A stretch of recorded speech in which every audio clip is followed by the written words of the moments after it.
ಬೆಳಿಗ್ಗೆ ಬ್ರೇಕ್ಫಾಸ್ಟ್ಗೆ ಇಡ್ಲಿ ಸಾಂಬಾರು ಮತ್ತು ಉದ್ದಿನ ವಡೆ ಮಾಡ್ತಾಯಿದ್ದೆ.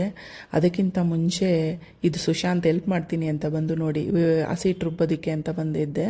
ಹಸಿಟ್ಟಲ್ಲ ಸರಿ, ಉದ್ದಿನ ವಡೆದಕ್ಕೆ ಸರಿ ಅದ್ರ ರುಬ್ಬಕ್ಕೆ ಬಂದು ಈ ಥರ ಹೆಲ್ಪ್ ಮಾಡೋದು ಅವರು.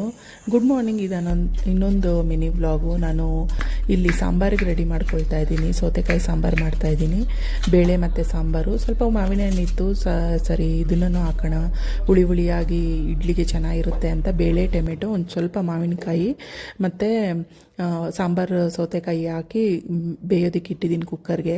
ಅದ್ರ ಜೊತೆಗೆ ನಾನು ಇಲ್ಲಿ ಇಡ್ಲಿಗೆ ಹಾಕ್ಕೋತಾ ಇದ್ದೀನಿ. ರಾತ್ರಿನೇ ಹಿಂದಿನ ದಿನವೇ ರುಬ್ಬಿಟ್ಟಿದ್ದೆ. ಈ ಥರ ರುಬ್ಬಿಟ್ಕೊಂಡ್ರೆ ಇಡ್ಲಿ ಮತ್ತು ಸಾಂಬಾರಿಗೆ ಈಸಿ ಆಗುತ್ತೆ. ಸರಿ ಜೊತೆಯಲ್ಲಿ ಉದ್ದಿನ ವಡೆ ಮಾಡೋಣ ಅಂತ ಉದ್ದಿನ ವಡೆಗೆ ರೆಡಿ ಮಾಡ್ಕೊಳ್ತಾ ಇದ್ದೀನಿ. ನಾನು ಆಲ್ರೆಡಿ ನೆನೆಸಿಟ್ಕೊಂಡಿದ್ದೆ. ಅದಕ್ಕೆ ಒಂದು ಸ್ವಲ್ಪ ಉಪ್ಪು, ಮೆಣಸಿನ್ಕಾಯಿ ಮತ್ತು ಶುಂಠಿ ಅದೆಲ್ಲ ಹಾಕ್ಕೊಂಡು, ಮೆಣಸುಕಾಳು ಎಲ್ಲ ಹಾಕ್ಕೊಂಡು ರುಬ್ಕೊಳ್ತಾ ಇದ್ದೆ. ಆವಾಗ ಸುಶಾಂತ್ ನಾನು ಬಂದು ಹೆಲ್ಪ್ ಮಾಡ್ತೀನಿ ಅಂತ ಬಂದ. ಈ ಥರನೇ ಅವ್ರು ಹೆಲ್ಪ್ ಮಾಡೋದು. ಸರಿಯಾಗಿ ಲಿಡ್ಡು ಹಾಕಿಲ್ಲ ಮತ್ತು ಜಾರ್ನೂ ಕೂರಿಸಿಲ್ಲ. ಹಾಗೂ ಹಿಂಗೂ ಅವನ ಹತ್ರ ತೊಗೊಂಡು ಮತ್ತು ನಾನೇ ರುಬ್ಕೊಂಡು ಎಲ್ಲ ಮಾಡೋಷ್ಟೊತ್ತಿಗೆ ಸಾಂಬಾರೂ ಬೆಂದಿತ್ತು. ಸರಿ ಅದಕ್ಕೆ ಒಂದು ಸ್ವಲ್ಪ ಹುಣಸೆಹಣ್ಣು ರಸ ಹಾಕಿ ಒಗ್ಗರಣೆ ಹಾಕ್ಕೊಂಡು 1-2 ಸ್ಪೂನ್ ಸಾಂಬಾರು ಪೌಡರ್ ಹಾಕಿ ಸಾಂಬಾರೂ ರೆಡಿ ಆಯಿತು. ಸರಿ ಉದ್ದಿನ ವಡೆ ಬಿಡೋಣ ಅಂತೇಳ್ಬಿಟ್ಟು ಉದ್ದಿನ ವಡೆಗಿನೂ ಎಣ್ಣೆ ಬಿಸಿ ಮಾಡಿ ಇಟ್ಟಿದ್ದೀನಿ.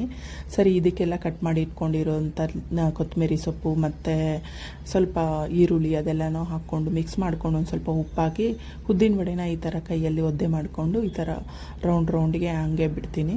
ಸರಿ ಅಷ್ಟೊತ್ತಿಗೆ ಇಡ್ಲಿನೂ ರೆಡಿ ಆಗಿತ್ತು ಮತ್ತು ಸರ್ವ್ ಮಾಡ್ಕೊಳ್ಳೋಣ ಅಂತೇಳಿ ವಡೆನೂ ಬೆಂದಿದ್ದಾಗಿದೆ. ಸರಿ ಅಂತ ಹೇಳ್ಬಿಟ್ಟು ಇಡ್ಲಿ, ವಡೆ ಮತ್ತು ಸಾಂಬಾರು ಇದೆಲ್ಲ ಹಾಕಿ ಮಕ್ಕಳಿಗೆ ಹಾಕ್ಕೊಟ್ಟೆ.